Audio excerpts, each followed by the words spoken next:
Okay. Anyways, so today I will request Annesha to join the meeting again because there was a message which came that due to technical problem, uh, she's left the meeting. So I will request Annesha Berat to join the meeting because some technical problems she has been removed from the meeting. Okay. So coming back to the class, so we will be starting the module 4. Okay. So in the module 4, we have two main big lengthy part.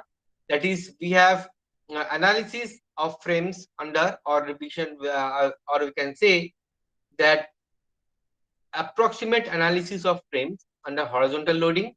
That is one topic, and another topic is matrix method in structure analysis. Okay, these two are the different topics we have in module 4. In module 4, in approximate analysis, we have portal frame method as well as cantilever frame method. Okay, and under matrix method of structure analysis, we have stiffness method and we have flexibility method. As all of you know that the exam will be the end semester or internal exam will be offline. So I hope you have buckled up your seats and you have tightened your seat belts and you have started preparing very well. Okay, so now it's over. So all the happy days have gone. So we have to study very well.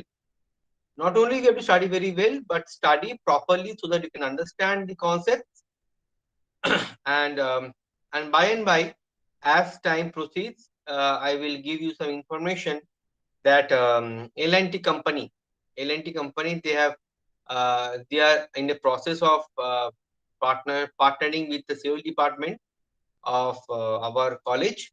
So we are undergoing the partnership with L&T EduTech, and they will be doing some site supervision, project work, industrial training projects. They will take some classes which are rated with industry, and also they will give placements to you. So we are under in the process of that partnership with L&T.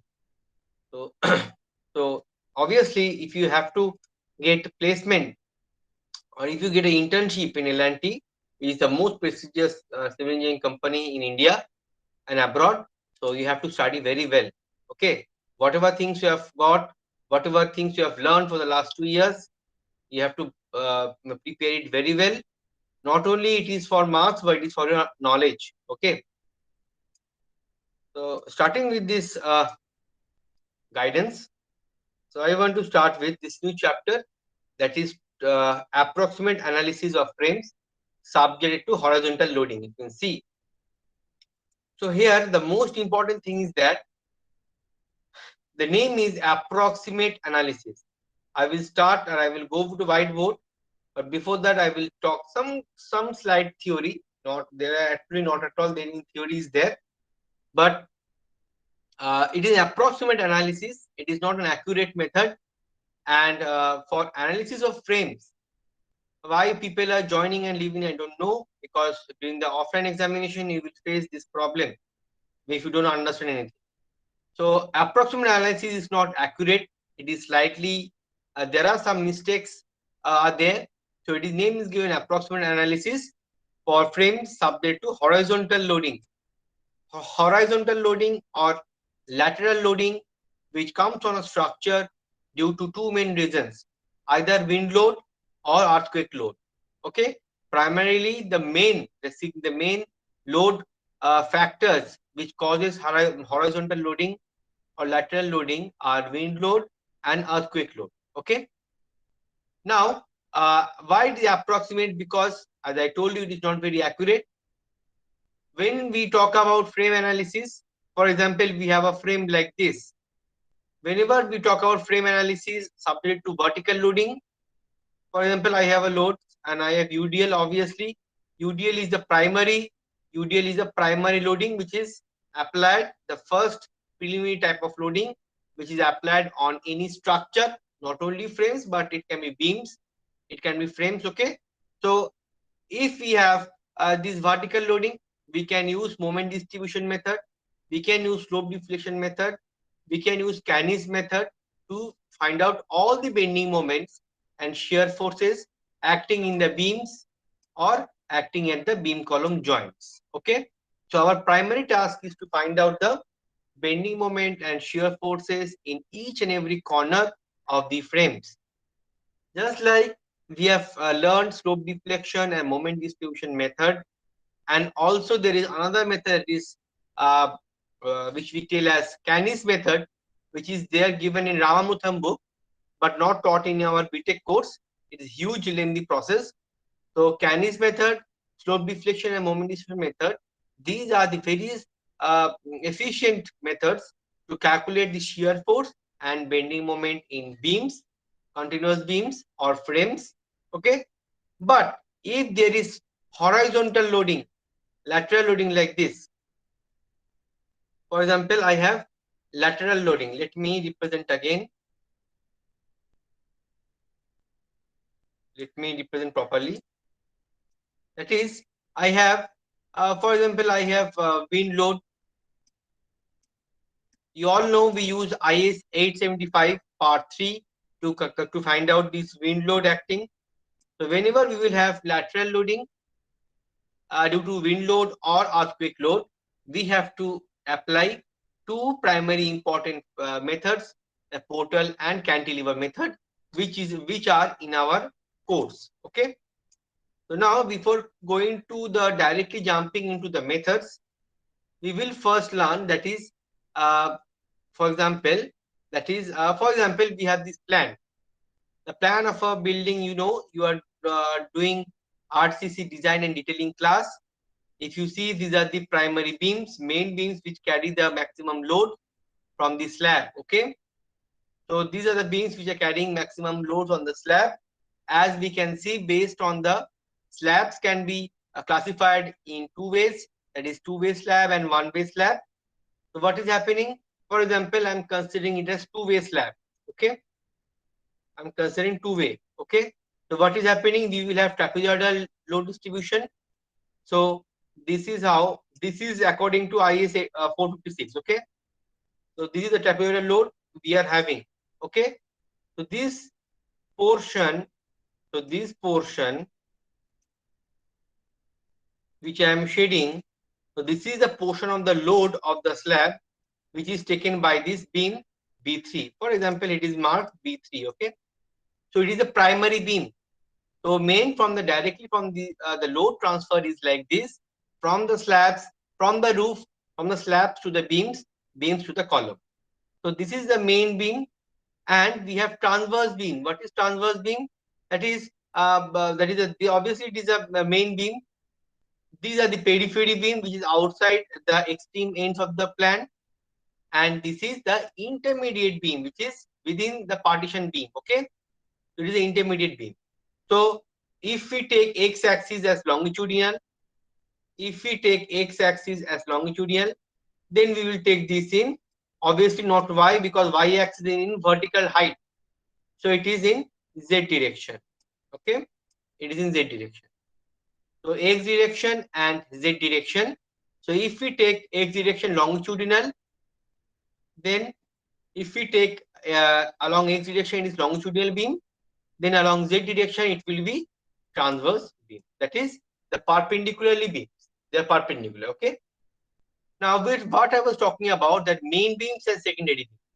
So consider this is the shaded portion, that is the area of this portion is the load which is acting on this dotted beam. Okay. So this is the shaded portion, that is the area of this portion, that load is falling on this beam. This is called primary beam. Sometimes what happens, from this primary beam we have another secondary beam that is subdivided. Okay, secondary beam. Okay, like this. So this is all depends on depending on RCC design detailing, all these things we have learned. And from the beams we have the columns. We have the RCC columns, that is the compression member which is taking the load. So this is the overall feature or overall salient points or overview of building frames. Now we all know that building frames are typically complex structures Initially, before 1990s and 1980s, there was manual calculation we used to do by pen and pencil. But nowadays, with the advent of very sophisticated softwares like STAD, Pro, ETABS, Revit, SAP 2000, we can analyze building frames under any type of loading. The loading can be dead load, live load, wind load, and earthquake load. They can be analyzed and they can be studied using various software.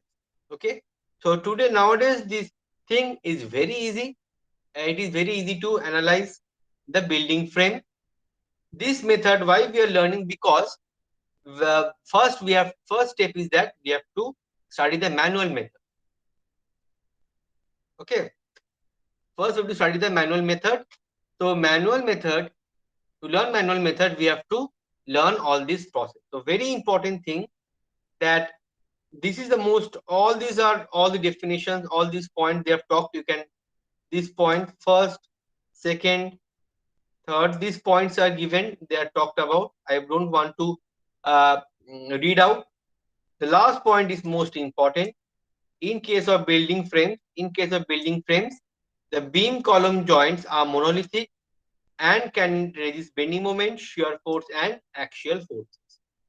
So basically, being a frame, we are considering two-dimensional frame. So two-dimensional frame consists of beams and columns.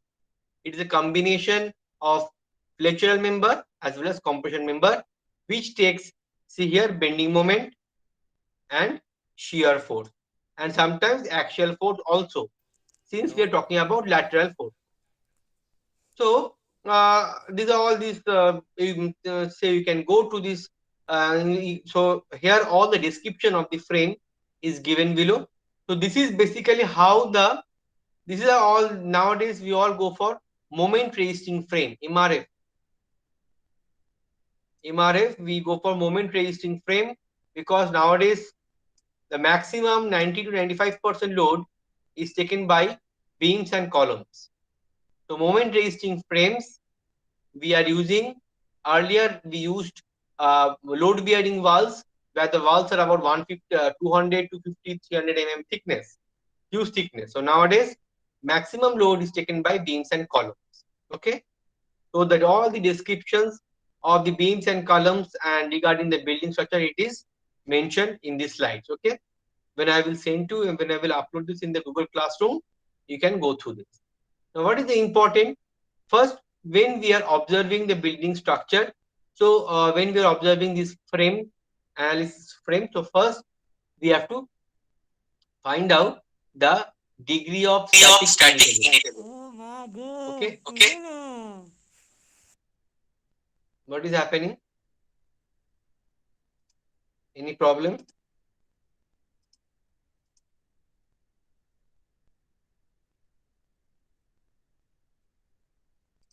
If you face any, if you have any problem to do the class, you can go out. No problem. Okay, we are not here to time pass. Okay, sir. जिसको लग रहा जिसको है कि लग रहा time है कि pass, time pass I'm going, sir.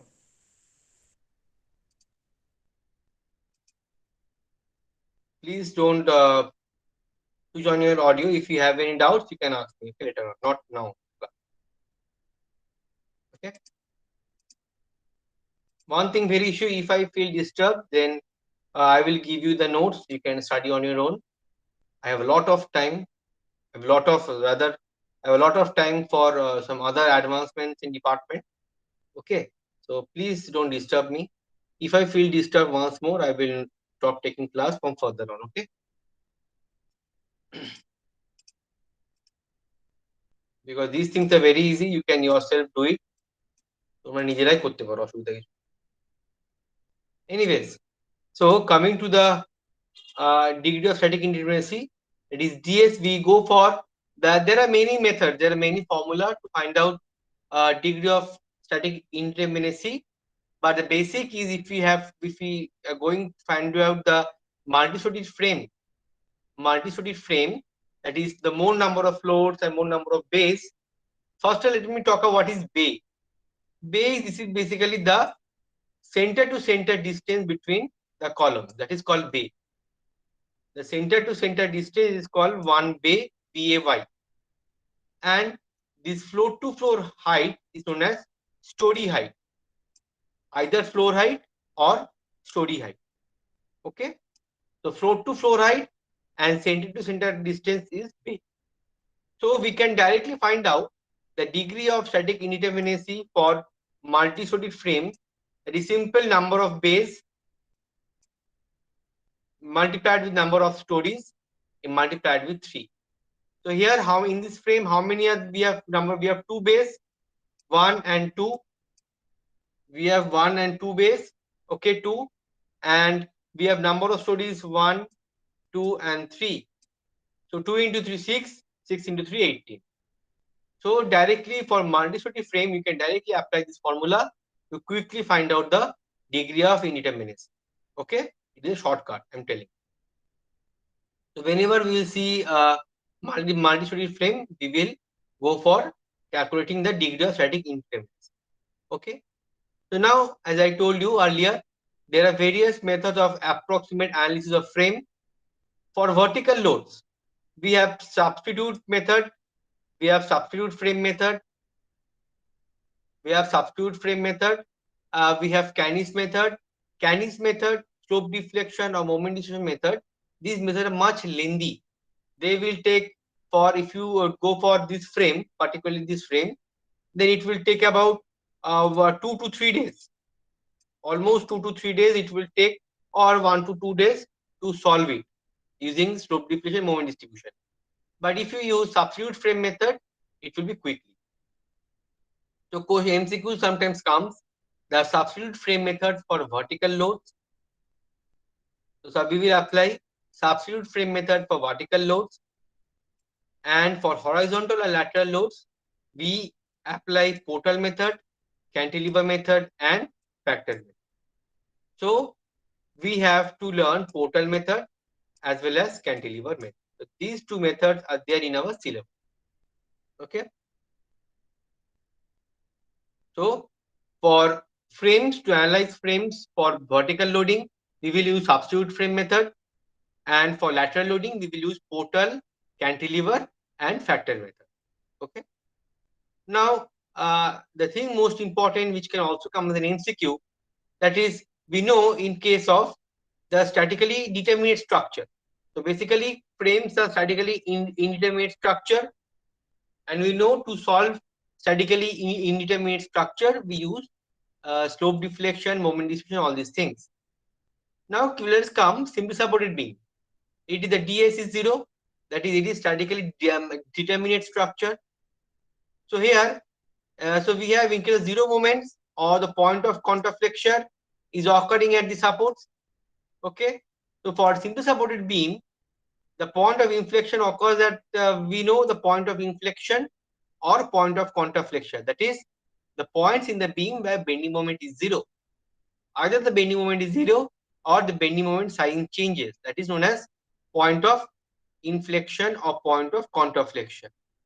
Okay, so here we know the maximum bending moment for simply supported beam is WL square by 8, that is positive.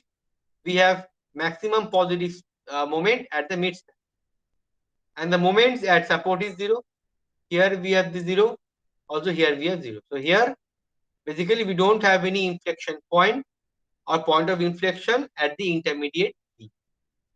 Now coming to a very important criteria, that is, if we have fixed beam, if the beam is both fixed ended. See, we are considering fixed beam.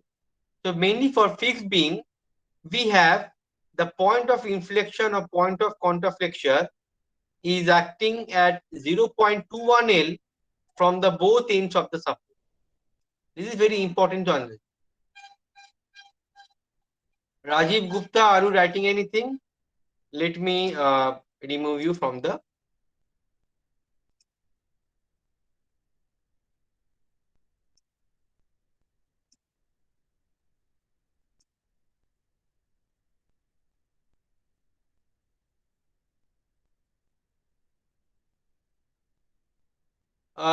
Dear students, please find out that who is disturbing the class, and if I if I get disturbed at least once, I will stop the class. I'm telling you.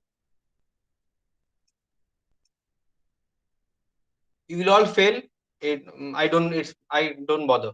Okay, whoever fails, I don't bother.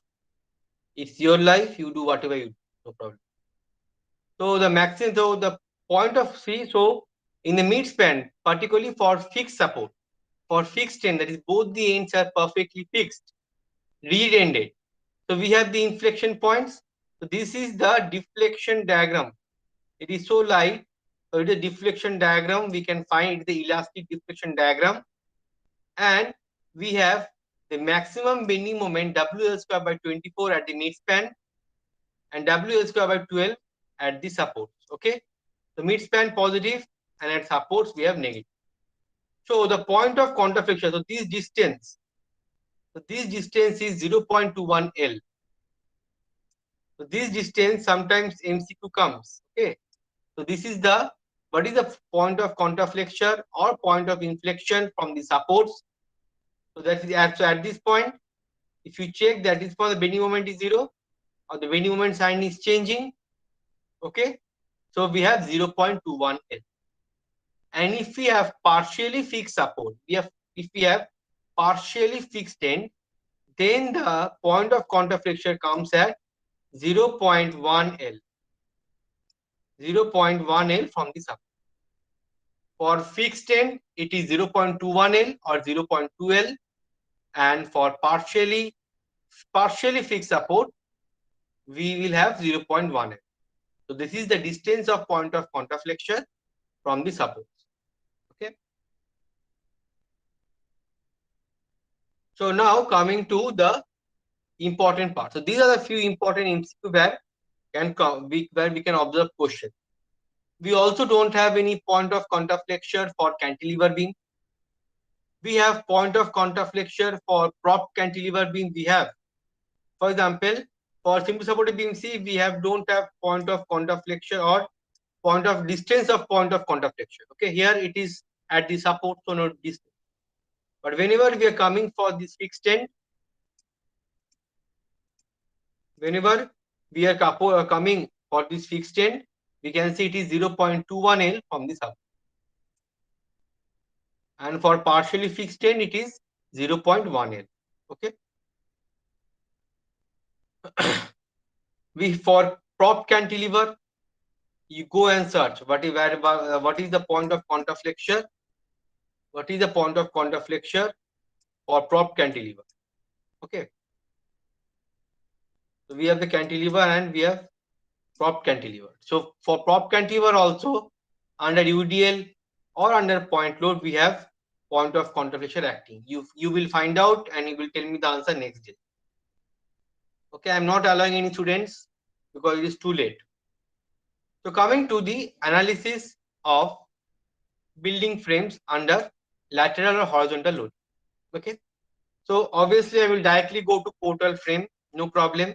This is the first method which we will learn and you will get full 12 marks question.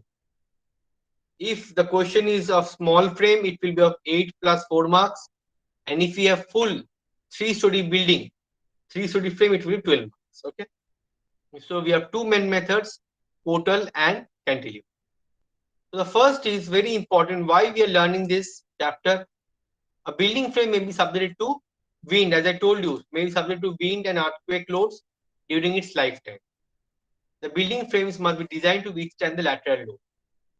That means till now we have not learned any method, any manual method to learn how to find out bending moment or shear force under lateral load. So this is the main method. So here in this diagram we will see two-bay multi-story frame will be subject to lateral loads. Okay. Now coming to this. So this is the concept of the portal method. So what is happening? That is, if we are having, for example, this is 2-bay, 1-story. So here we have only 1-story. And how many bays are there? This is 1 and this is 2. So we have 2 bays. That is, we have 2 spaces between the columns. So 1 and 2, and number of floors only 1 floor. So this we can imagine frame. So the if force P is acting at the story. If the force P is the lateral load acting at the story, the exterior, let us, so there will be a resisting shear force. So the resisting shear force for exterior columns, obviously the columns are resisting the shear force mainly because the force is coming laterally. So it will, so columns will resist. So the exterior columns will be taking the shear force V, while interior column is taking the shear force twice V. That means the shear resisted by exterior column or the shear resisted by one interior column is double that of the shear force resisted by each interior column. How much shear resisted by interior column? Sorry, how much shear resisted by exterior column? This column is exterior, this column is exterior, right? So V and V, so V plus V twice V. So this we can imagine as addition of two frames. It is, we can so we can assume that it is superimposition of two frames, one and two, like this. Okay, so this is how we can we will approach for portal frame. So what are the assumptions? Sir, Assumptions are very important to hello learn. Yes, tell me. Sir sir sir, বলছিলাম hello sir শুনতে পাচ্ছি, বলো। Sir বলছিলাম যে exterior columns গুলো তো lateral loads গুলো বেশি ফিল করবে, ইন্টেরিয়র গুলো কেন ফিল করছে মানে টুয়াইসটা? Interior cooling, nah, that is a main very important point. Very good question. It is an assumption. It is the false assumption, because when this method was invented by some scientist, I forgot his name. I will tell that name of the scientist next day. When he invented this method, he assumed in this manner, that is the interior column is taking double shear than exterior column. But that is not actually the case. In reality, the outside columns take more load compared to interior column. Okay. This we can also find out when we will do the RCC design detail. Okay. So this is the assumption. Here I am talking about assumption. So because of this assumption, we can quickly find out bending moment shear force. But the problem is that we are doing it wrong. We are doing it wrongly. If you solve this numericals using cantilever method, you will see that it is much more efficient, much more correct, much more complex compared to portal method. Okay, so it is a quick, short joldi khabarer moto, just like ready-made food. It is like ready-made method. Okay, so portal method, what are the assumptions we are learning? Let us see first. First is, they are telling the point of counterflexure or point of inflection where bending moment is zero. Again, I am repeating, the point of counterflexure or inflection occurs at the midpoints of the all the members of the frame.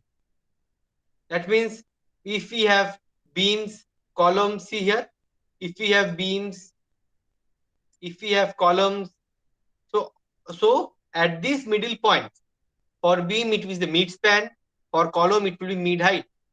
So at beams and columns, at every midpoint, the bending moment is changing their sign. That means for beams, it will be like this.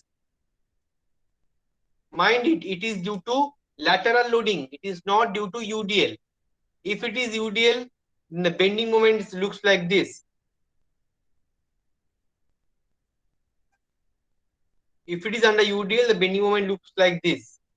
Okay, but it is lateral loading. See here, 20 kilonewton and 40 kilonewton. Okay, so under this, we are having the bending moment. The sign changes here at this point. That is the midpoint of beams. Similarly, for column, the bending moment sign will be like this. One will be plus, another will be minus. Okay, so at the bending moment, at the beams and at the columns, at midpoint, the point of inflection is present. Understood? The point of inflection or counterflexion is occurring at the middle points of the frame. Okay, The point of inflection occurs at mid height of columns and mid span of beams. Similarly, for the first assumption is common for both the methods, cantilever as well as portal method. That is, at every this the dotted. That is why dots have been represented. That every midspan, every midpoint of beams and columns, bending moment sign is changing. For example, you take this beam. So beam BE, okay? It will look like this. Let me shade. So one will be plus, another will be minus, and the magnitude will be completely same. That is also very interesting. So sometimes MCQ comes that under they will give an MCQ that under UDL, what is the shape of bending moment shear force, and under lateral force, what is the diagram of bending moment shear. Okay, so I will show that contrast in whiteboard. Second assumption. Second assumption is similar to this. Second assumption is this diagram. That is, I am assuming two frames, they are joined side by side, they are superimposed, and the internal column, see the interior column, they are joined together to form twice the shear force. Shear means shear force. So the horizontal shear taken by each interior column, very important, horizontal shear taken by each interior column, what they are telling, it is double. The horizontal shear taken by each interior column is double than that of the horizontal shear taken by each exterior column. Okay, so second assumption is more important for cantilever method. Okay, sorry, for portal method. We are not just studying cantilever right now. We are studying portal. Okay, first assumption is common for both the methods, while the second assumption is special. Okay, so based on these two assumptions, we will now solve question.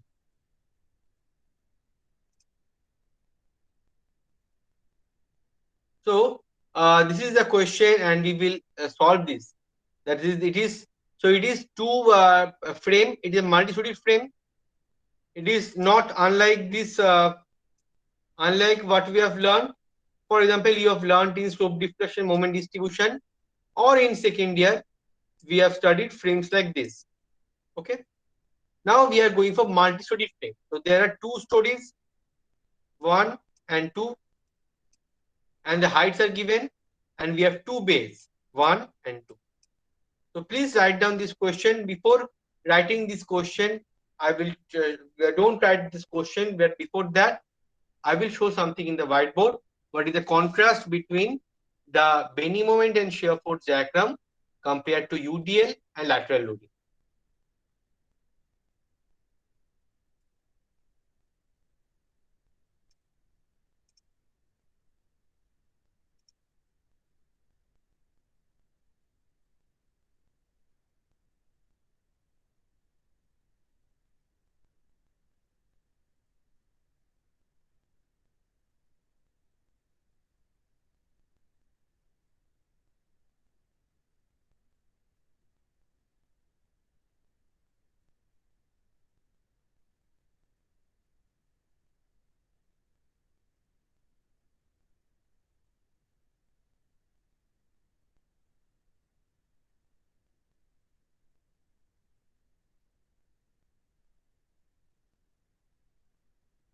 So I hope you are able to see the whiteboard. So now I will come to the basic uh, important things which I have not taught in the PPT. Maximum things are there in the PPT.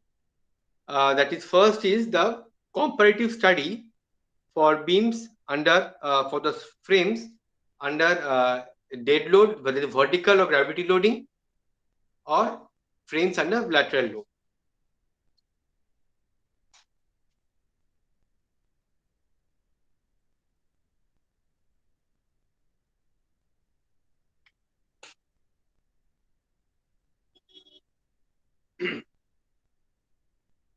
So analysis of building frames.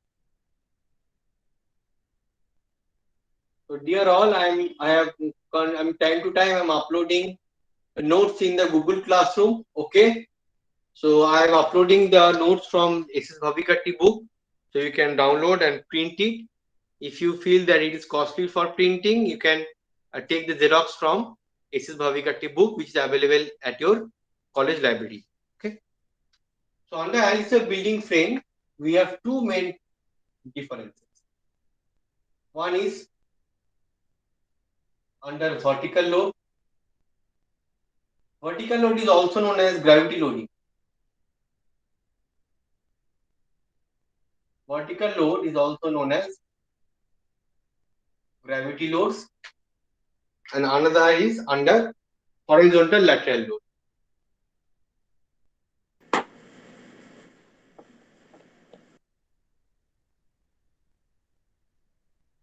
Under horizontal or lateral loading.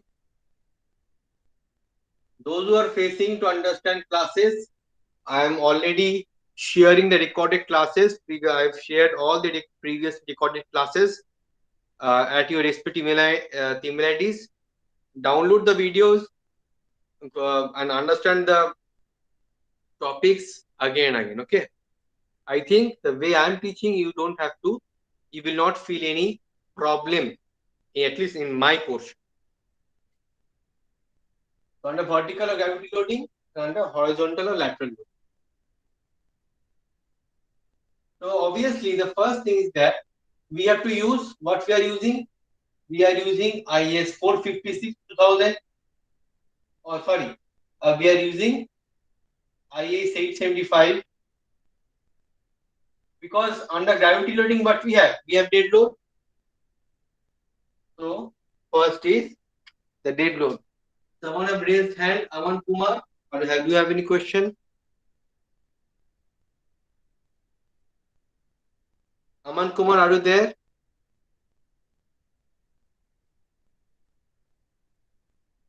You're raising your hand.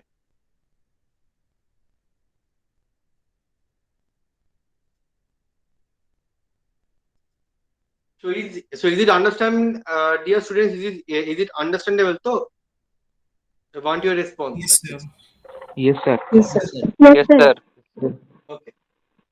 So under vertical or gravity loading, what is the practical scenario? We use IS 875 part 1 for dead load. Okay. And similarly, we use part 2 for live load. These two are the basic UDL. IS 875 part 1 for dead load and part 2 for live load. And for example, we have this frame. I'm just showing you just in a approximate manner. Since we are talking about multi-story frame, so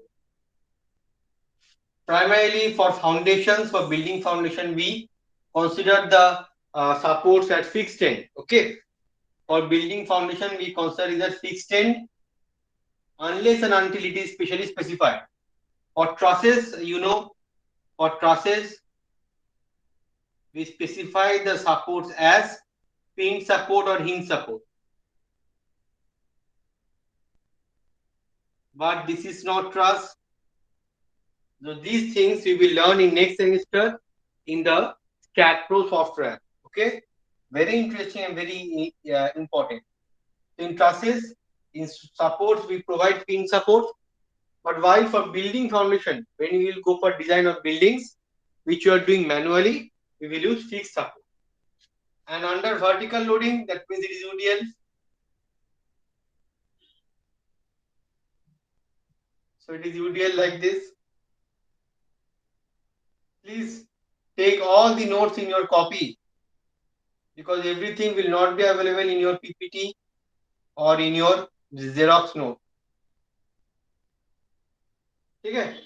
So we have UDL. So if you are considering or if you are imagining that I am, so that you are designing only for dead load and live load, then it will be UDL. Okay. And what would be the diagram? Okay. So use this UDL. I am considering dead load plus live. And obviously we know that we have to multiply it with 1.5. So 1.5 dead load plus live. Okay. 1.5 dead load plus live load. Similarly like this. 1.5 dead load plus live load. 1.5 dead load. So we will assume that only vertical loads are coming. Okay. This is the basic concept on which we design. So what will be the bending moment diagram? So please make sure on this diagram only I am drawing the bending moment diagram. Okay. So we for example, how many stories are there in this diagram? How many stories are there? 3. Three. Three. So number of stories. Story is spelling S-T-O-R-E-Y, not your S of Fable. That is S-T-O-R-E-Y, R-Y, not story, not gala time. It is S-T-O-R-E-Y. Okay. The number of stories is 3. How many number of days?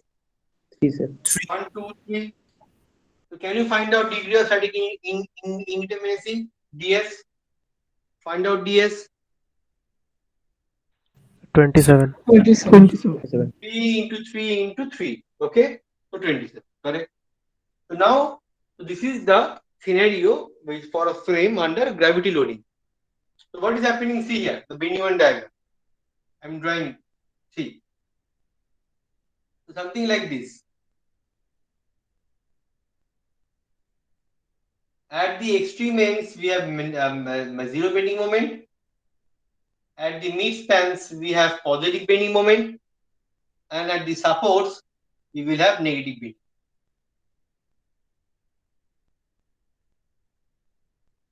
So this is the pattern of bending moment. See.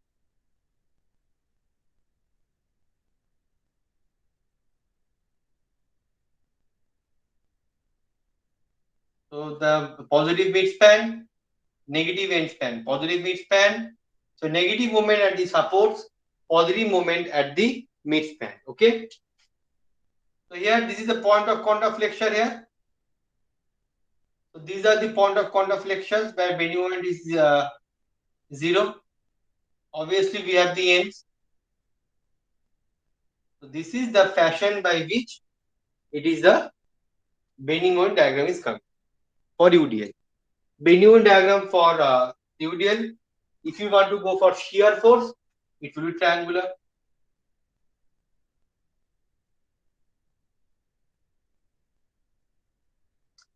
Sorry, shear force. No. Sorry, shear force will not be triangular. I'm extremely sorry. Shear force will be like this, straight. Okay. The shear force will be like this, something like this. So basically, bending moment is more important compared to shear force. So the bending moment diagram, just as shown in the red color, it is like this for continuous beams in frame. Obviously, these are continuous beams. These beams are continuous and they are lying in the frame. So this is how the bending moment diagram looks for multi-story frames under UDL. Mind it, under UDL. And coming, so this is the thing which we follow. Now let me, sir yes, tell me, any doubt? Sir bending moment ডায়াগ্রামটা যেটা একদম left সাইডে রয়েছে ওখানে তো একটা support রয়েছে, তো ওই পোর্শনটা কোনো নেগেটিভ হবে না? হ্যাঁ হ্যাঁ ওই জায়গাটা। It is actually, no, actually what happens at the end, it is more or less 0. You will see while calculating, it may be 0.21, 0.31 like this, but it is almost we take as 0. Okay. Because, okay, we take as slightly, actually this is sometimes it becomes 0 or some it becomes 0.2, 0.3, something like this. Okay. Mainly at the ends, we take the coefficients. You will see this also in, if you find out these coefficients. Also, another very important thing I'm telling, it is also given table number 13 of IS 456. So what is the magnitude of this values? What will be the magnitude of these bending moments and shear force? Coefficients of bending moment and shear force. Most probably table number 13. Okay. This is given IS 456.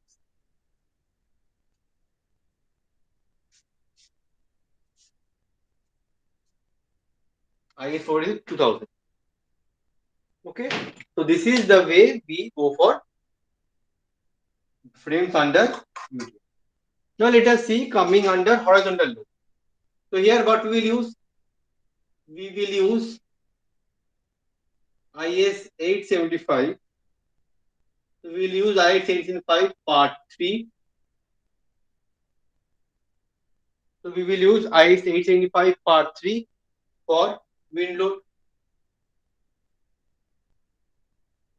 And another code is there. We will use IS 1893. Previously it was, so we will use, so I told you there are two loads, wind load and earthquake load. So wind load IS 875 part 3 and IS 1893 for earthquake load, EQL.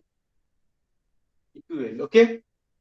So previously we learned the 2002 version, but recently we have got 2016 version also, the latest version 2016. So using this code, we can find out the lateral forces. Okay, so we can analyze.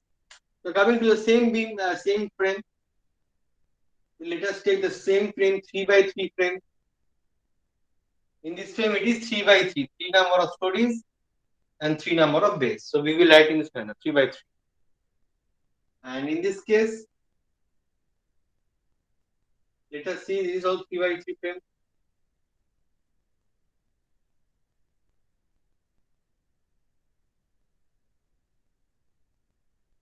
Now it will be lateral load. Lateral load. Okay. So what will be the bending moment due to this? So these lateral loads, actually the lateral loads we represent particularly, basically see the lateral load is not like acting at this beam column junction only. It is acting throughout. And how it is acting, I will tell you. But what we do while calculating this method, while using this Portal and Cantilever method, we will assume the loads are concentrated at these beam column joints. Okay, but practically the load variation is something like this. The lateral load variation for wind load as well as earthquake load, it is something like trapezoidal.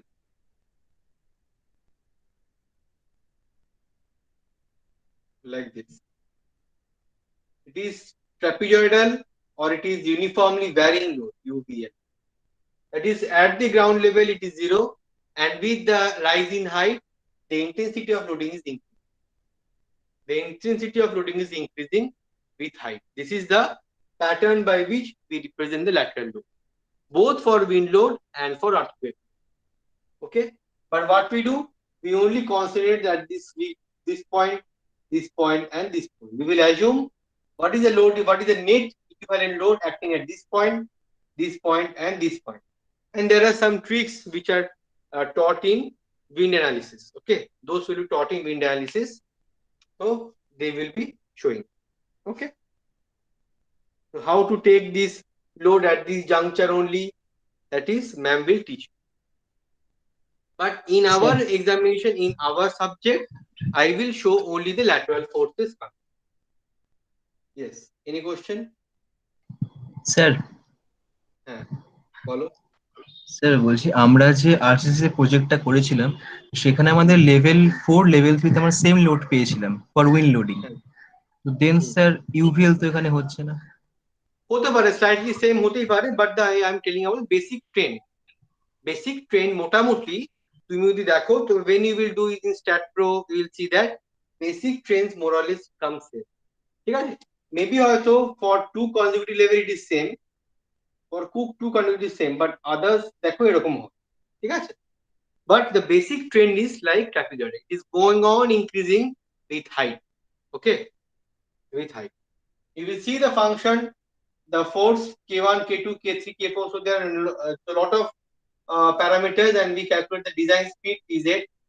So you will see that with rising height for earthquake as well as wind load, it is actually going slightly, it sometimes it turns to be a parabolic also, like this curve, slightly curved in nature. Okay, but the basic trend remains like this. Okay. For your problem, maybe the two heights, for you have found out the intensity for two respective heights are same. It might happen, but initially, if you plot a graph, you will see the graph will look like this. Maybe at this point it is very same, no problem. Okay, the overall. So under this, what will be my bending moment? As I told you, the diagram of bending moment will be like this, like this. So bending moment under lateral loading, bending moment under lateral loading.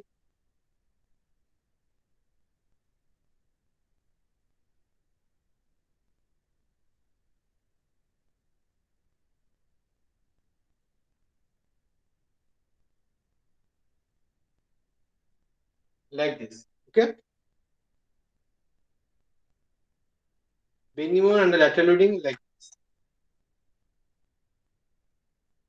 Okay. So this is how this is a parity. It is triangular in shape and it is parabolic in shape, sagging and hogging moment. But here under lateral loading, the variation of bending moment is like this. So now we will go to the first method, that is portal, the portal method.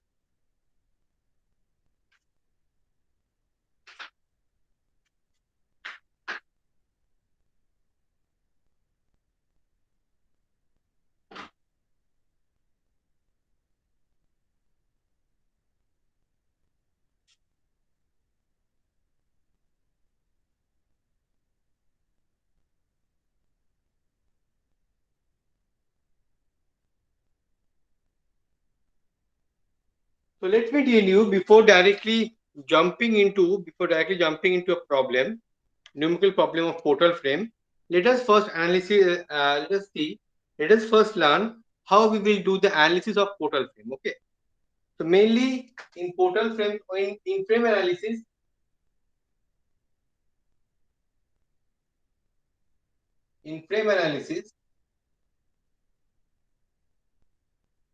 mainly we find four important points. First is stage wise. So first step, we will obviously follow the flow chart. First step will be find out the bending moment of column. Find out the bending moment of column. First, we'll find out this. Obviously, we'll first find out the shear force in column. That is most important. Find out the shear force resisted by columns. Find out the shear force resisted by each and every column.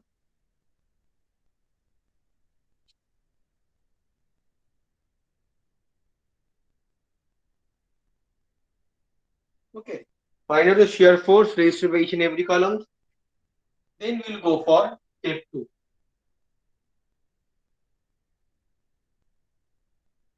Find out the shear force resisted by each and every column. First, then we find out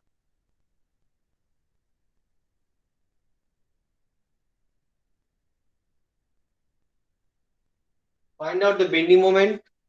Next, find out the bending moment at columns. Step 3, find out the shear. We will find out bending moment at columns. Then we will find out bending moment at beams. So this is the chronology we will follow. Find out shear force resisted by columns. That means how much shear force is coming at each and every columns. Then we will find out how much bending moment is coming. Then we will find out how much bending moment at beams it is coming. And step 4, finally we find out the shear force in beam. So 4 important criteria: shear force in columns, bending moment in columns, bending moment in beam, shear force in beam. The 4 important things we are finding out in analysis of multi-story frame.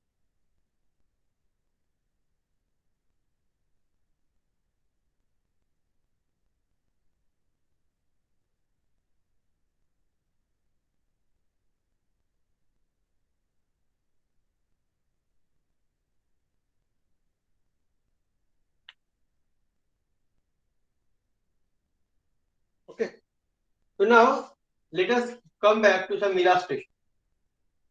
Some illustration. So first, directly jumping into the problem, let us first let us take a certain sample frame. For example, I am showing a bigger frame. Okay, I am showing a bigger frame like this. So please make sure, star mark, in examination, two things can happen. If we have 2 by 2 frame, then we will get 8 marks. So the frame will come 8 plus 4, like this, 8 plus 4, or yes, 8 plus 4, like this. And if we get 3 by 3 frame, it will be 12 marks. Okay. If I using 3 by 3 frame, it will be 12 marks. A bigger frame, if I get 2 by 2 frame, it is 8 plus 4. 8 plus 4 marks will be mainly related with assumptions of frame, something like this. Okay. Now, if I take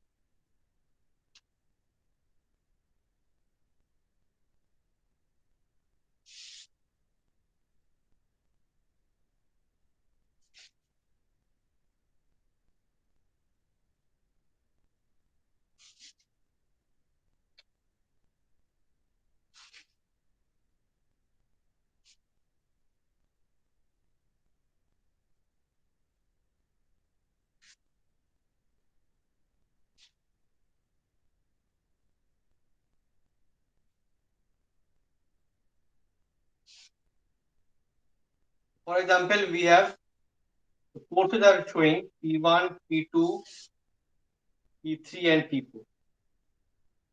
P1, P2, P3, P4. 4 different forces are acting. Okay. And let me represent this. So we have 4 different flows. So height. So let the height be h. Okay.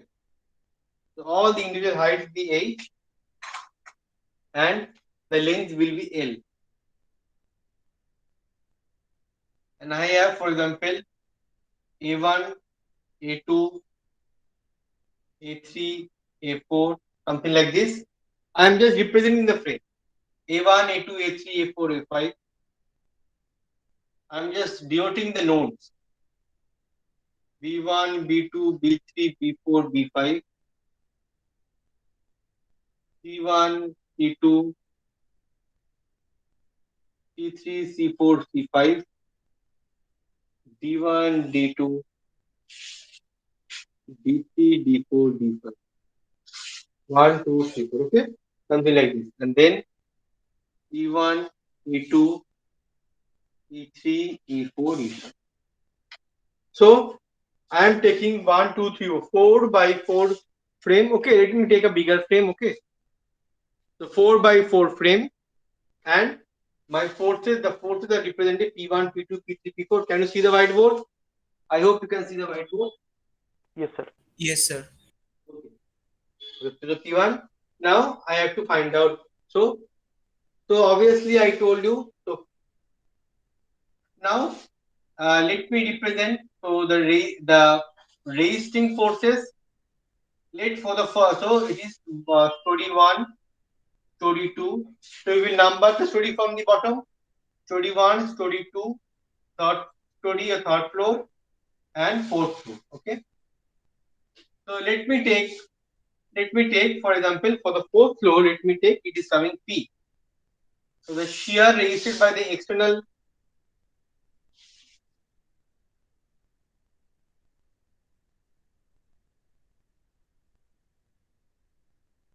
So here I am considering all the heights are same.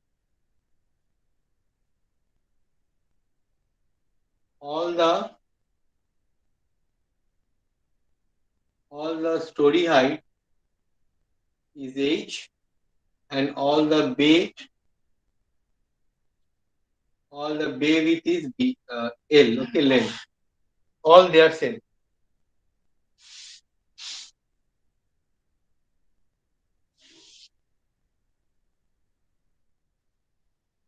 story height h, and bay width L. Okay. So all these lengths are L and heights are h. Okay. So for the fourth floor, I am representing the shear for external forces P. So the internal will be double, twice P, twice P, twice P, twice P.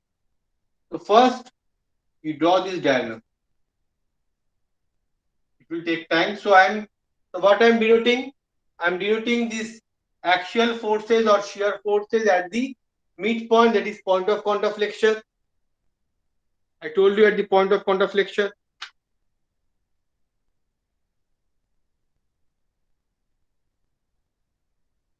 Twice Q. So internal forces will be double,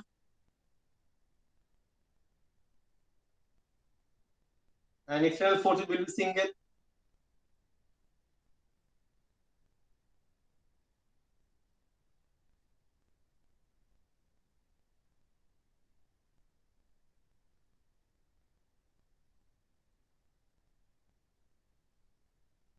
So P for fourth floor it is P, for third floor it is Q, for second floor it is R, and for first floor it is, let me take S. So let me, I'm representing in different alphabets. Okay.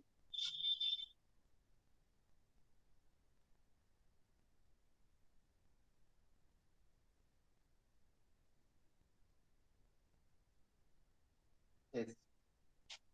So now what will be my, so this is how, so this is the basic thing. Okay, for example, I have this frame, and what will be my various items. So first I will find out this P. So the unknown, so P1, P2, P3, P4, for example, they are known. Okay, they are known values. P1, so here you have to keep in mind, here the values of, here the values of P1, P2, P3 and P4 are known. Okay, so we will find out first PQRS. So first we will find out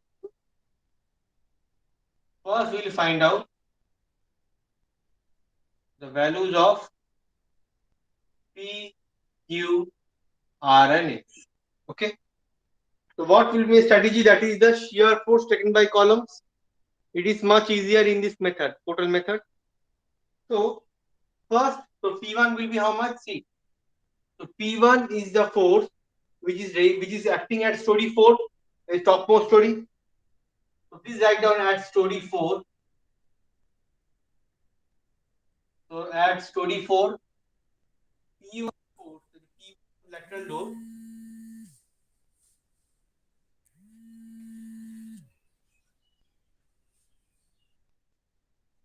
Just a minute. Yes. So at story 4, P1 will be reached by P, 2P, 2P, 2P and P. So all these forces are acting and right from end, right to left. It is acting from left to right. So P1 equals to P plus 2P plus 2P plus 2P plus P. So P1 is resisted by all these shear forces. So from here, can I find out the value of P? So therefore, the value of P will be 1, 2, 3, 6. So P will be P1 by 8.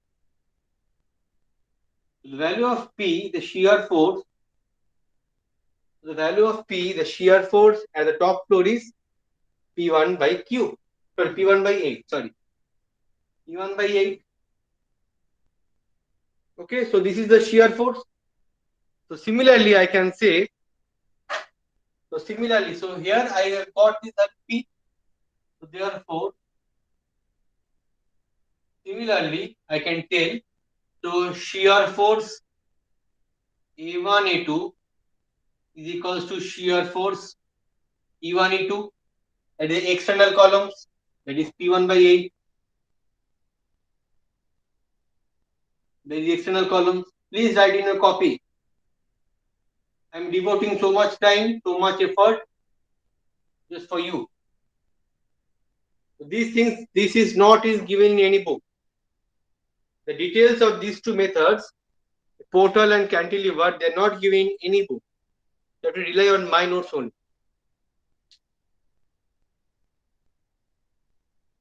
Okay, so external shear force P1 by 8y, external shear force is P, while the interior shear force B1, B2, C1, C2, D1, D2. So similarly, shear force B1, B2, C1, C2, and D1, D2 will be twice P, that is P1 by 4 kilonewton. Yes or no? Are you understanding? না বুঝলে আবার বলবে। Yes sir, বুঝতে পেরেছি। এটা কিন্তু easy সবাই, I am telling you all of you, this is very easy numerical, just you understand my class, practice one problem, that is enough. 12 marks pakka. I am telling you it is much more easier than other methods also. Okay, so shear force I have got for story 4. So in the topmost floor I have got this, so I have got this value. Next coming to, so this is done. Next I will come to this floor 3. So therefore at story 3, so now what is happening at this story, at story 3, P1 and P2 both are acting. So see, topmost floor was P1, so before that there was nothing, so P1 is registered by P plus 2P plus 2P plus 2P plus P. Come down to this third floor, so we had so third floor, what we will do now, P1 and P2 both are acting, the effect of both these forces will come in this floor. So therefore in the story 3, P1 and P2, it is registered by this value Q plus twice Q plus twice Q plus twice Q plus Q. Understood? So therefore Q will be P1 plus P2 by Q by 8.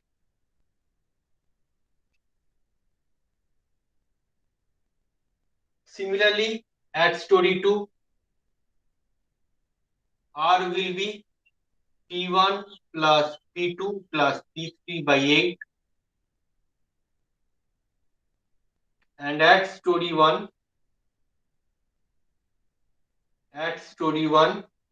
S will be P1 plus P2 plus P3 plus P4 whole divided by 8. That's all. So this is how you will find out the shear force.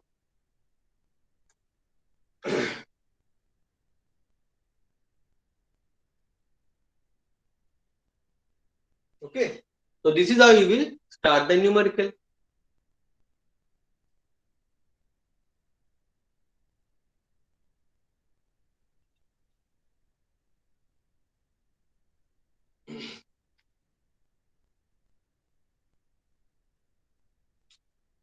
In the class I am discussing, I will discuss the 2x2 frame as a numerical, and I will send you the scanned copy of my notes, which is consisting of about a 4x4 frame, a bigger frame. I have an example in my notes.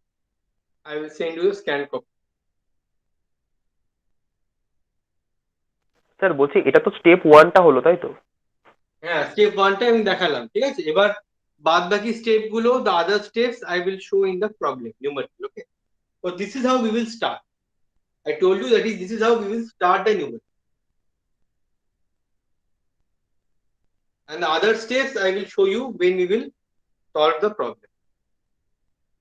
So first I will calculate all the shear forces acting in all the force in all the columns, because all the values will be required to find out the next value. That means the values which I will get in step 1, that will be required in step 2, and then that will be required in step 3, and that will be required in step 4. So in each and every step, whatever the values I am getting, that will be required in the successive step.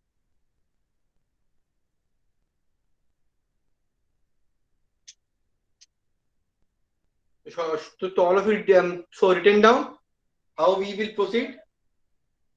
So please slowly write down. Then I will start with the numerical.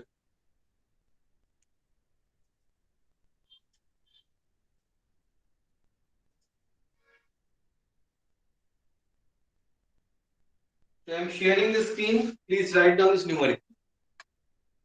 I'm sharing the screen. You can pin that screen. Touch the click on the pin button, and you can see that slide.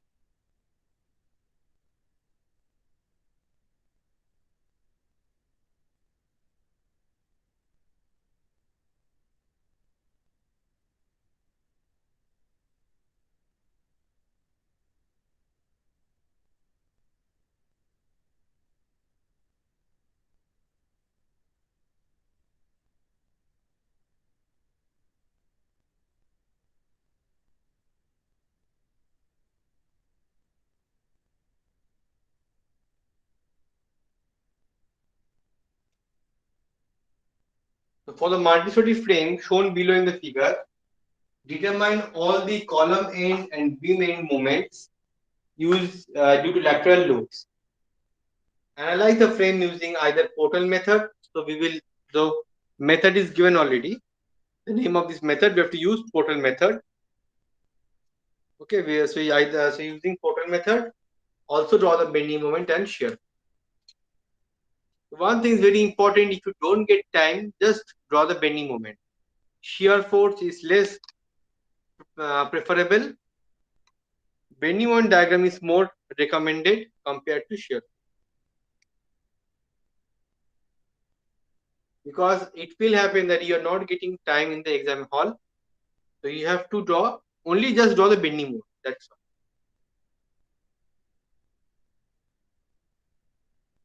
So here they have written, we have to analyze the frame using portal method and draw the bending moment and shear. But if you if you get less time, only draw this part, draw the bending.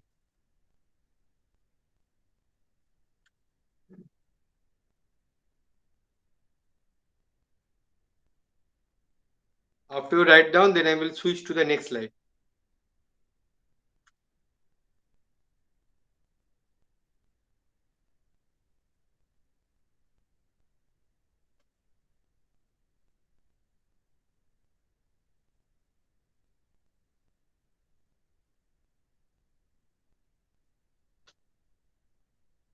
Students, please make sure that you do all the classes properly. If you have given less importance in previous classes, अच्छे से download कर लो and you can see the video classes. Everything is recorded in perfect manner. After that, if you have any doubt, obviously I will go for doubt clearing class in college.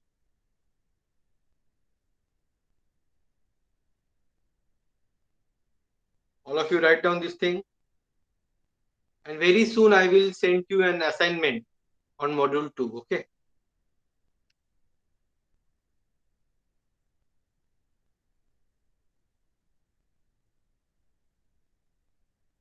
Have you taken down this problem? This question? Yes, sir. Yes, sir. So this is the So what is diagram. the figure? Please copy the diagram.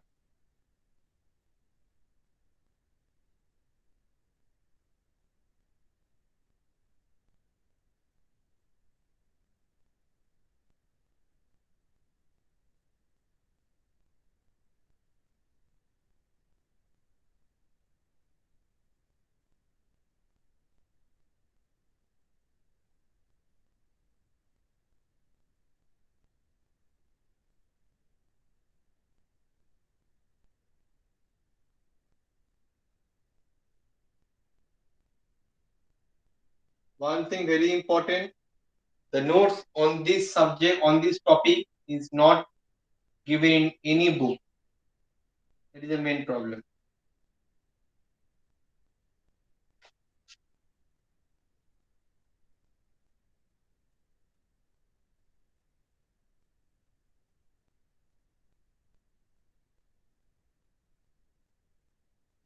So the frame, it is 2 by 2 frame, A, B, C, D, E, F, G, H, I.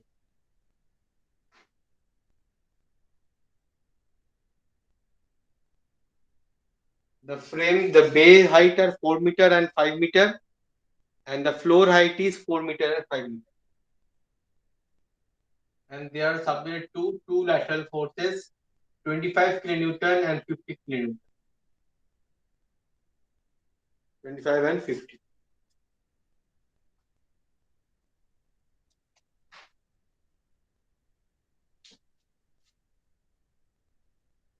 The bay heights, so they are not same. One is 4 meter and another is 5 meter. And here we have 4 meter and here we have 5 meter.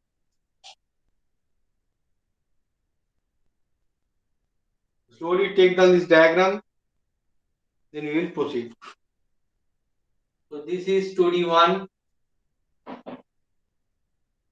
So it is story 1 and the next is story 2.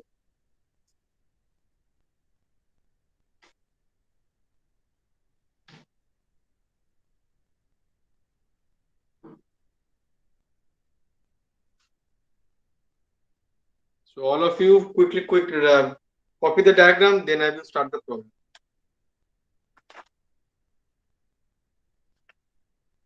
Don't wait so much of time. You do it slowly. হয়ে গেছে? Okay.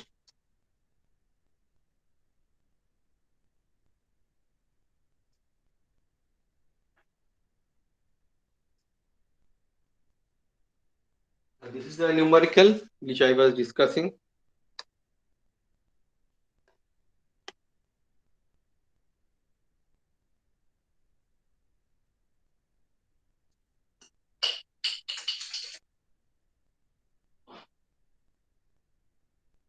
Okay, so first, okay, so now I will, what is the first thing we will do? First thing we will do, that is, we will first show the point of inflections at the midpoint with the circular dots at every beam and column. Most important. At every beam and column, I will demarcate the point of contact pressure at the midpoint. For story 2, let me take the shear and exterior column 2P, P, twice P and P. As we know, the internal column will be double. So similarly, so we will follow that trend.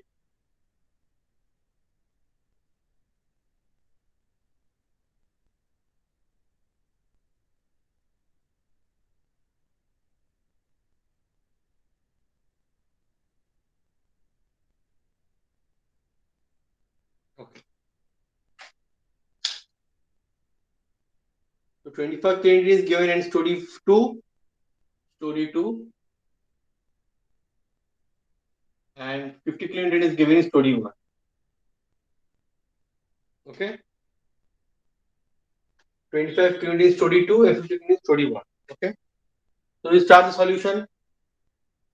Obviously, I told you have to go with stepwise. Sir ওই অ্যারোগুলো কেন দিলেন? P এর নিচে যেটা আরেকটা করে দিয়েছেন। হ্যাঁ, এই অ্যারোগুলো কেন দিলাম? Because I will tell you later on that equal actually what happening, and for example any beam, at any beam or any column, equal and opposite shear forces are acting actually. At every here I have represented for columns. So at every beam and every column, actually the shear which is coming at this point, just at this point of contact flexure, equal and opposite forces are acting at this point. Okay. So mainly what is happening? Okay sir.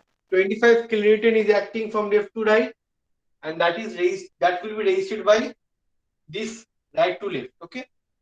All these things. Actually, what is happening when we will cut the beam? Actually, কি হচ্ছে? When we cut the beam section, and beam cut করি, then what we find out? Whenever we cut a beam section, we find out equal three unknowns, equal and opposite reactions, shear and moments, right? So here we are representing only the actual forces, okay? সেটাই আমি এখানে দেখি whenever we cut, it may be beam, it may be column like this beam is this part. So I will cut this part. So when we will cut this member, what is happening? Equal and opposite forces, equal and opposite shear and moments. The three unknowns comes when we cut a member.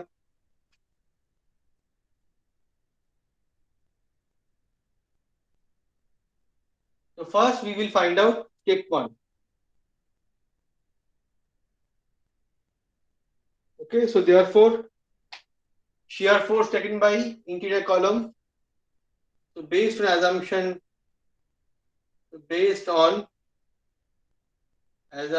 2, shear force resisted by each exterior shear, we all know, based on assumption 2, shear force resisted by each interior column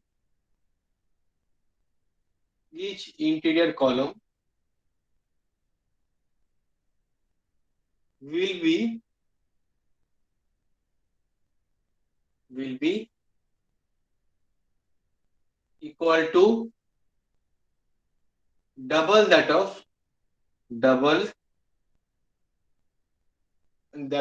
each exterior column, right? Shear force resisted by each interior column will be double that of each exterior column. So based on the assumption, we will proceed. So here we will write down. So we will give headings. So we will start from the top. See here, if we start from the bottom, we will face problem because 50 and 25 is there. So we have to start from the top. For total method, we will start from the top. So add story 2, 25 kilonewton will be resisted by P plus twice P plus P. Therefore, you can find out the value of P. 25 by 4, that is 6.25 kilonewton. The value of P is 6.25 kilonewton. So therefore, I have got this value of P. So similarly, I will go on writing down the shear force. The shear force at exterior column, everything will be synchronized. Everything will be point-wise written, so that anyone, if someone checks your copy or while you prepare the examination, it will be very easy for you to understand. Everything will be point out, neat and clean way. Okay. Shear force at each exterior column will be how much? So shear force, the exterior column is which column? CB and IH. So the figure. So please everyone, while drawing, you have to draw this frame once with pen or pencil. Here it is A, B, C, D, E, F, G, H, I. So therefore, the shear force at exterior column CB, that is equal to shear force at IH, that is 6.25 kilonewton. You box it. So whenever you get the values, you box the value. You put a box in these values, okay? Next, shear force at interior column.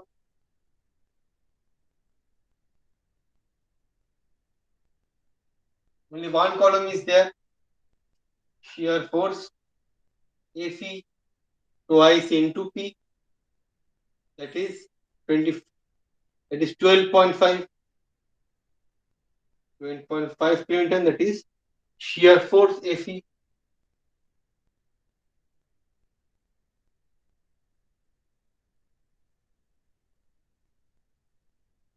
shear force AC. Sir share force FE হবে না ED হবে? না এফি আগে তো এই second ফ্লোরটা করছি, ঠিক আছে? তাহলে বাইরে গুলো পি হচ্ছে আর ভেতরে গুলো টয়েস পি হচ্ছে, এফি ABC DEF GHI. Twice into P তার মানে 2 ইন্টু 6.25 করো 12.5। এবার স্টোরি 1, তাহলে স্টোরি 2 হয়ে গেল। Next coming to the story, the all written in this floor is over. Next coming to the story 1, at story 1,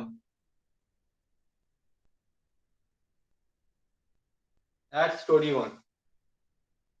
So at story 1 what is happening? So here 50 plus 25, these two values are there.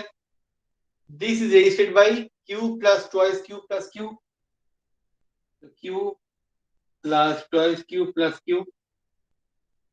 So সেখান থেকে q হচ্ছে, so q will be 75/4, q will be 75/4. How much it is coming? 18.75 kilonewton. So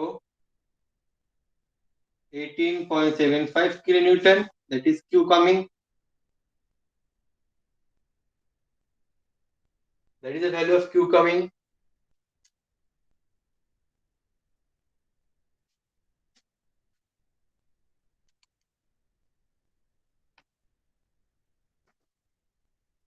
So therefore, shear force AB, you can directly write down shear force at external column, shear force at interior column. You can write it down also, no problem.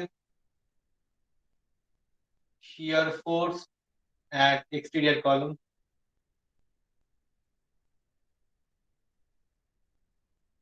Shear force at exterior column, that is shear force AB is equals to shear force HG, that is P, that is 18.75 kilonewton. So whenever you are writing, you should give a box, as I told you. Why you have to give a box? Because it will be easy for you to identify the answer. Answer को ढूंढने में easy होगा, answer खोजते easy होगा, that is why I am demarcating. You should write a box, okay? Because when you will solve problem, there will be lot of values and you will be completely confused. See, I am telling this keeping in mind the scenario of 3 hours examination, okay? You have to prepare, practice and practice like math person. You have to practice like a math person, okay? Because I know it is difficult for you. You have given exam twice for lateral and for BTech 4 times online, okay? So this is the thing. So therefore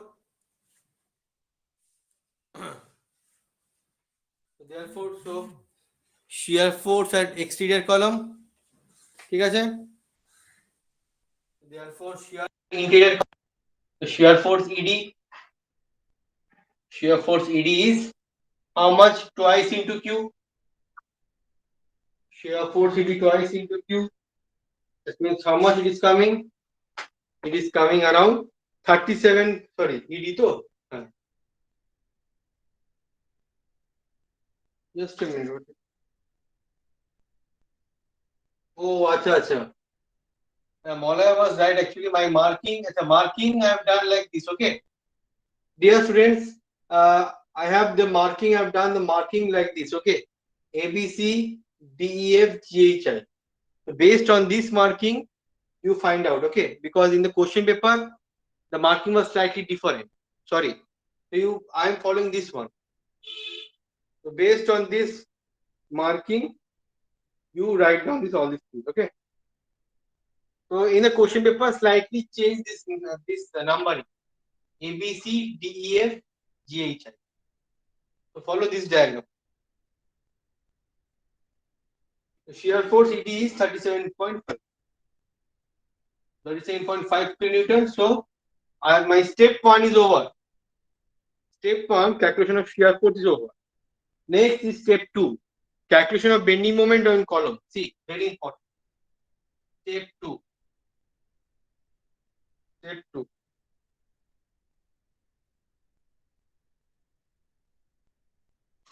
Step 2 is calculation of bending moment. Calculation of bending moment in column.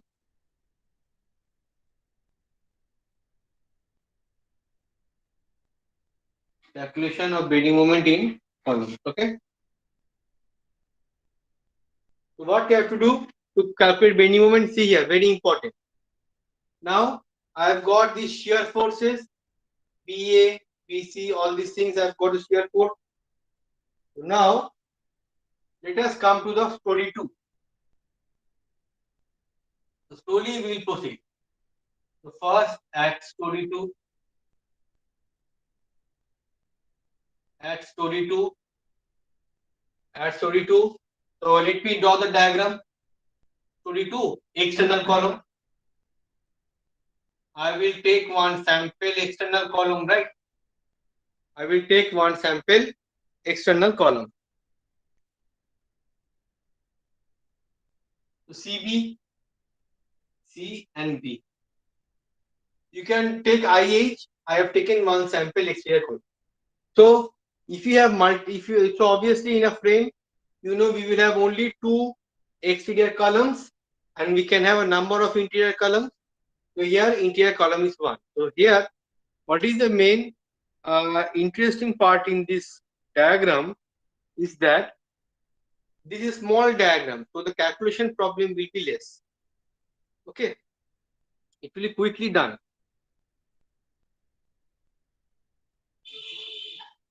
So for exterior columns, CB, okay. Now here at this point, P is acting. So at this point of contraflexion, what is the height? CB, the total height is 4 meter. So it is 2 meter and it is 2 meter. Correct? 2 meter and 2 meter. And here I have a force P. Okay. So I have to calculate the moment C at CB.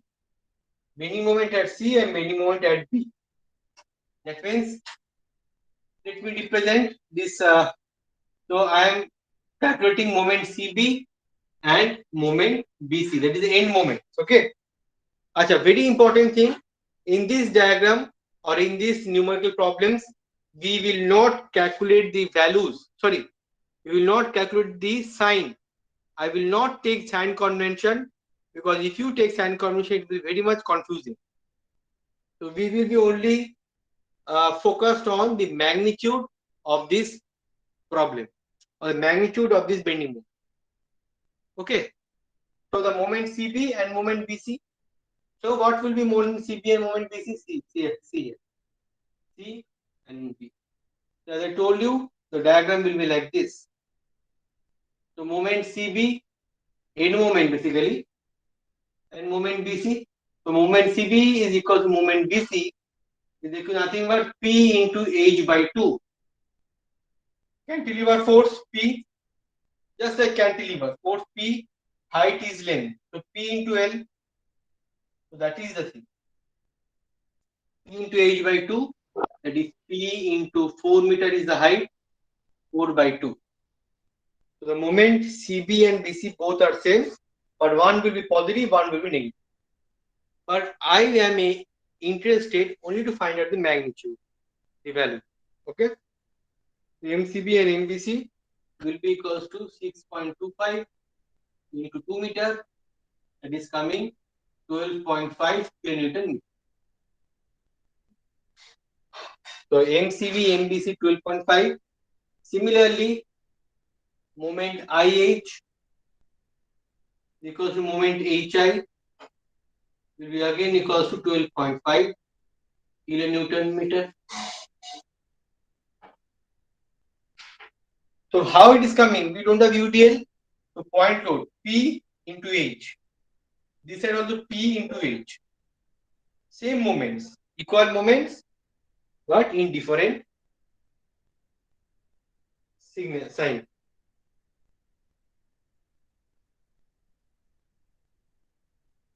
So at exterior,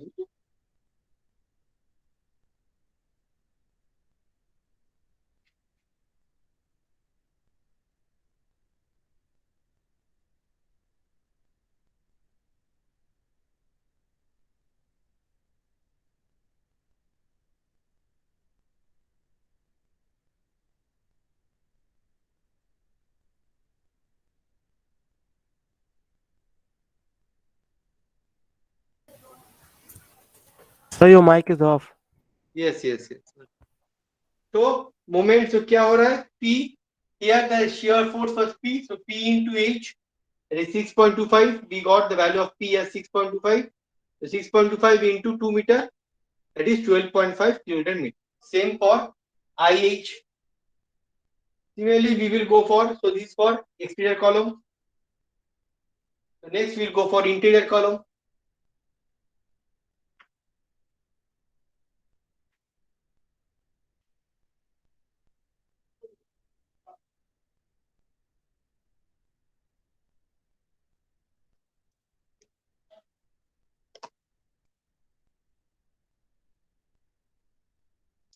So therefore, next is, so I hope you have calculated for exterior columns. Now at interior column, the same thing. At interior column, here the interior column is FE, as I have written here. FE, it is twice P. So the moment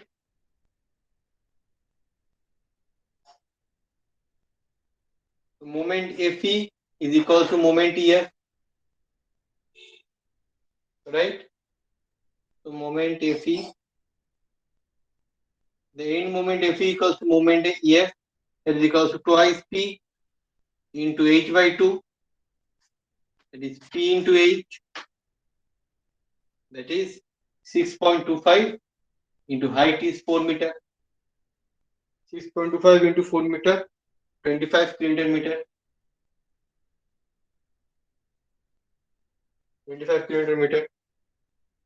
Okay, for story 2. For story 2, I will calculate one for exterior, another for interior. And whatever you are finding out values, you can box it down. So you have to go with me side by side. If you are not able to go with me, you will lose track. It is the numerical is lengthy, but it is easy. Okay. So moment Fe equals to moment Ef, 2 into P into H by 2, that is P into H. So 6.25 into 4, that is 25 kilometer meter. We have done for story 2. The exterior columns are CB and IH, we have found it already here. And next, FE. So FE is the interior one.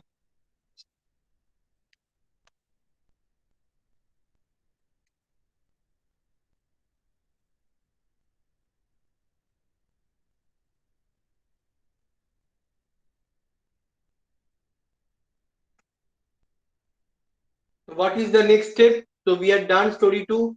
Now we'll come to story 1. So now we'll come to story 1.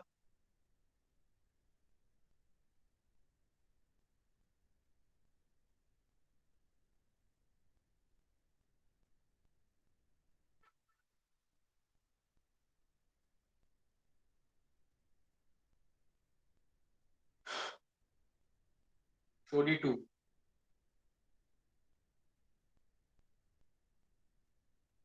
Story 2, sorry, story 1. So we had done story 2. Story 1, you can find out. For example, exterior column. You found that and tell me the answer. So for exterior column, let me show you the column BA. BA, and here I value the value Q. So it is 5 meter, 5, so 2.5 meter, and it is 2.5 meter, 2.5 meter. So now we will find out the bending moment at B and A. So moment BA, moment AB. So the moment, bending moment exterior column, so moment MBA, moment AB is equals to Q into H by 2, Q into 5 by 2. How much was Q? The value of Q was 18.75. 18.75 into 5 by 2. So the moment is coming around So it will be said it will be 46.875. 46.87. Correct. Absolutely correct. The 46.875 kilonewton meter, which is equals to again same mhg and jmgh. So I am again telling that here we will not consider the sign, only we will consider the magnitude. All these values will be required in the next page. Mind it.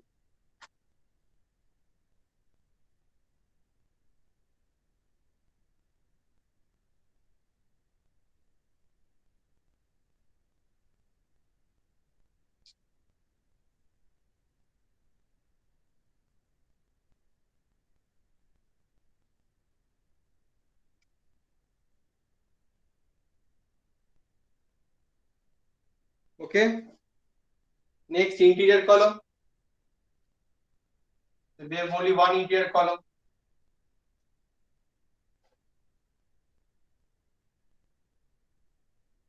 It is interior column ED. Moment ED will be equal to moment DE. That is Q into twice Q into H by 2. So 2 gets cancelled. Q into H. Q into H meaning Q was 18.75 into 5 meter. It is coming 93.75 meter. 93.75 kilonewton meter.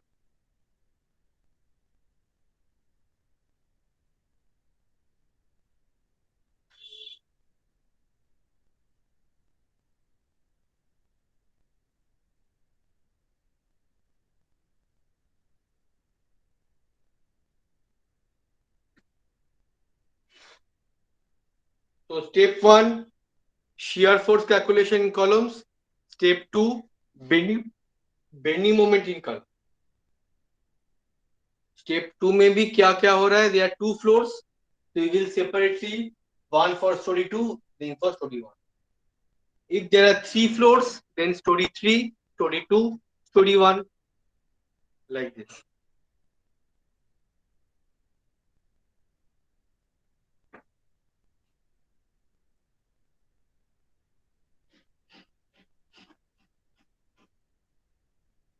Now we will go for calculation of bending moment in beams. So columns का shear force bending moment हो गया.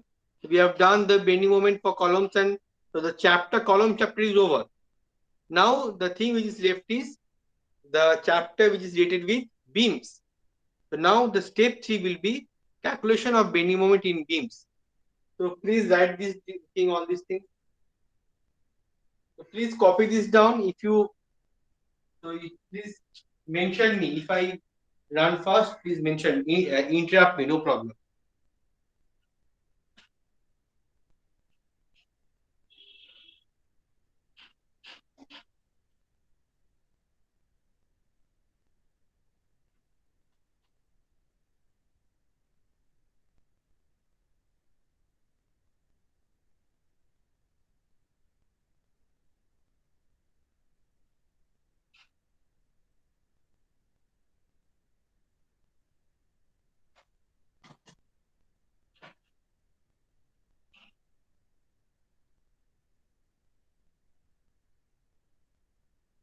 After you have copied, you just inform me. Done, sir. Done. So step 3 is quite interesting. When we will find out the bending moment in beams, which is in step 3, it is quite interesting. See, what is the, here we have another new concept. If you remember this concept, then you can solve any problem. No, there will be no confusion.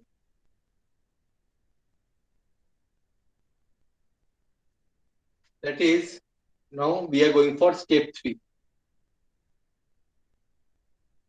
Step 3 is calculation or determination of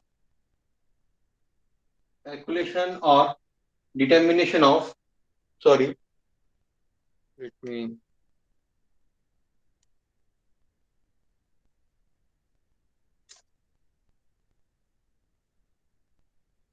determination of bending moments in beams.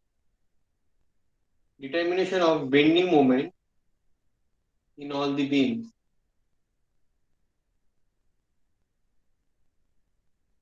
Determination of bending moment in all the beams. So what is happening? Very important trick. Double star, triple star. So important concept.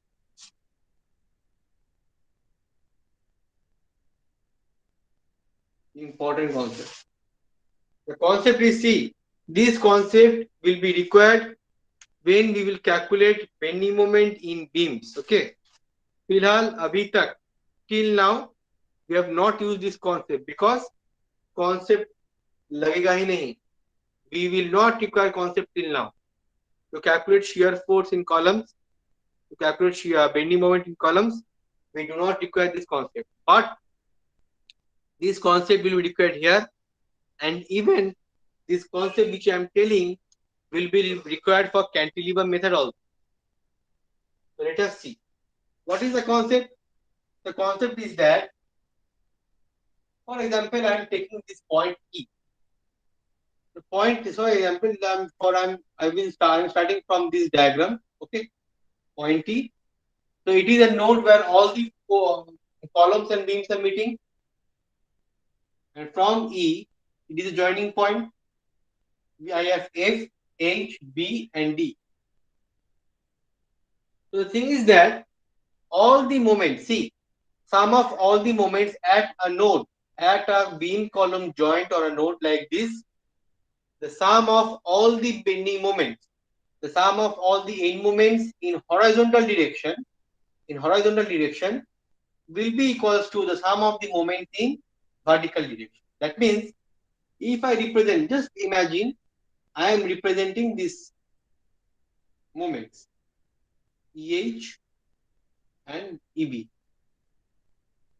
So at this end E, I have end moments EH and EB. EH and EB is the horizontal members. So these moments about this horizontal member will be equals to moments about vertical member. That is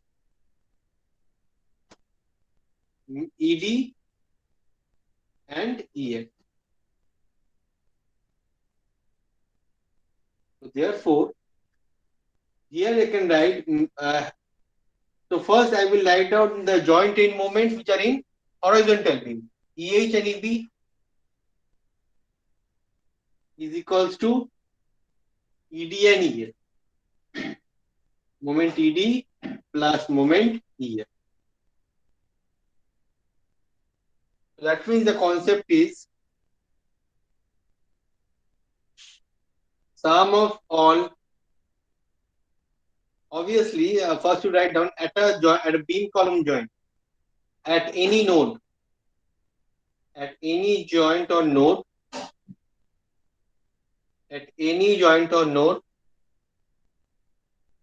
sum of end moments at any joint or node, sum of end moments along horizontal member, sum of end moments along horizontal member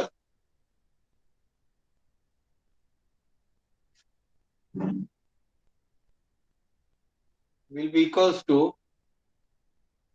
sum of end moments along vertical member. Vertical member. Sum of end moments along horizontal member will be equal to sum of end moments at vertical. So this is the important concept which you have to remember by heart. This we have to apply.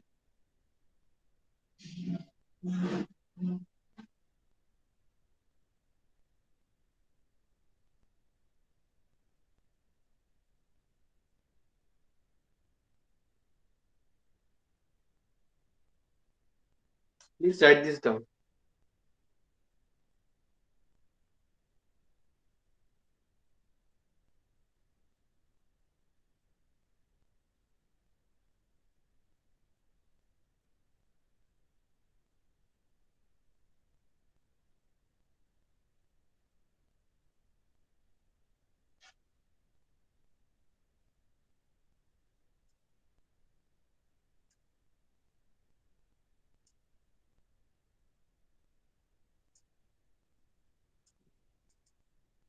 Okay. So along the horizontal member, so this is the concept, very important concept. See, for beams, all these end joint, end moments, already some of them we have calculated for columns in step 2. For columns in step 2 we have calculated. Okay. So now we will calculate the end moment. Sir Bolo, any doubts? Sir যখন এই আপনি যে মোমেন্টে এটা লিখেছেন তো এই M টাকে কি এম ও লেখা যাবে মানে এই দুটোর মধ্যে কোনো না ডিফারেন্স না, হবে কি নাকি করে কি করে লিখবো? স্লোপ ডিফ্লেকশন পড়নি, ফার এন্ড নিয়ার এন্ড, একটা বিম আছে এবি, আমি কি মোমেন্ট এবিটাকে বি এ লিখতে পারি? Yes or no? Can I write না বি স্যার এন না এবিতে? না স্যার No. না স্যার ঠিক আছে You have learned from slope deflection, near end concept, far end concept. Okay.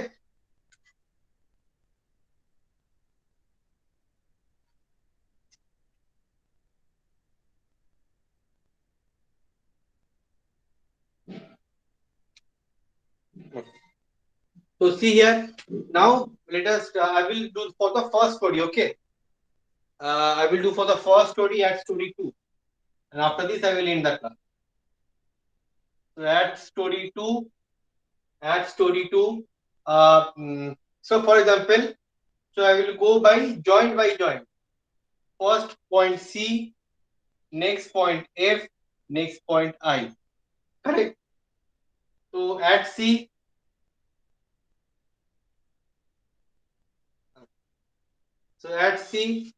okay. So here I don't have any member in the left. Left में कोई member नहीं है, so I don't have any member left. I don't have any member at the top. Top एओ नहीं, बादिकेओ नहीं. So what will be my concept if I apply this concept? Moment CF is equal to moment CV. Moment CF is equal to moment CV. Because left এ আর টপে কিছু তো নেই. Left এ আর টপে কিছু নেই. Left এ থাকলে আমি add করতাম. I would have added moment CF with something. In the top, I would have added CB with something, but nothing is there. So CB equals to CF.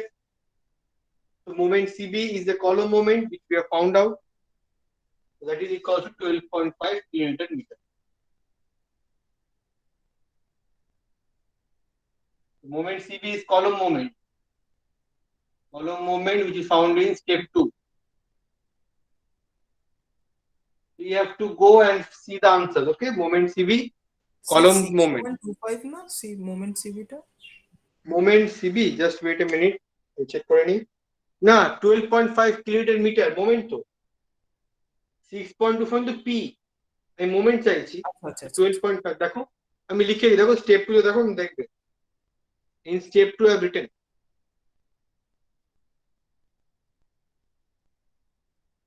so moment CB is equal to moment CF.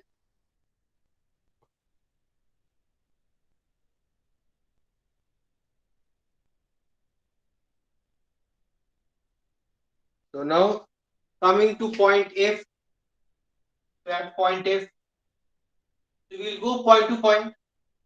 So at point F, what I can write? Moment Fc plus Fi. Moment Fc plus moment Fi is equal to moment Fe. Moment Fc plus moment Fi equals to moment Fe. Okay. Now what is so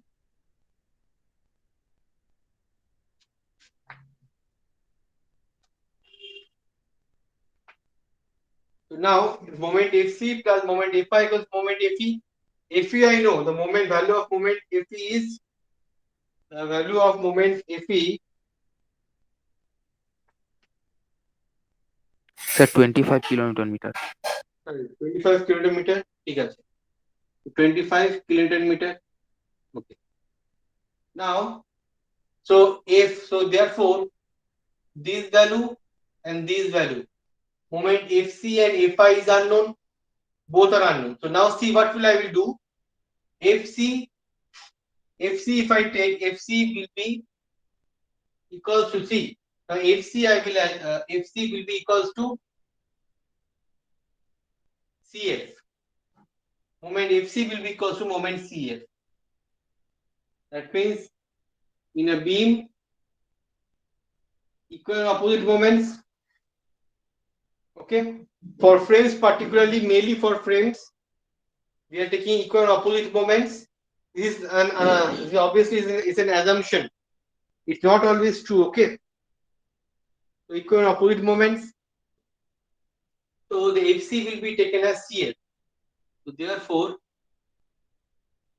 12.5 plus moment Fi is equal to 25.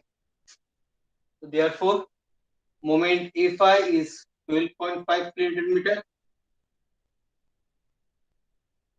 which is okay. Fi is equal to 12.5 centimeter. Similarly, at I, the final end, moment IH equals to moment HI, that is equal to 12.5 kilonewton meter. So for story 2, we have 3 different nodes C, F, and I. So let's see F and I have applied this concept and found out.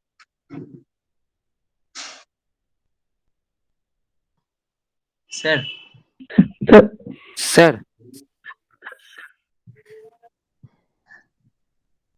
Hello sir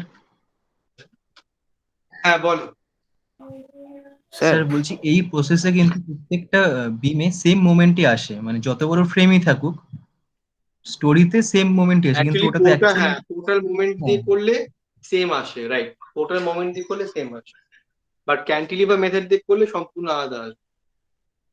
ওটা তার মানে এটা হচ্ছে less accurate. Okay, it is always remember total method is less accurate than cantilever. sir, হ্যাঁ বলো। sir, I পয়েন্টটাতে তো sir moment একটা আই এইচ হবে আর একটা আই এফ হবে তো? Just wait a minute, just wait.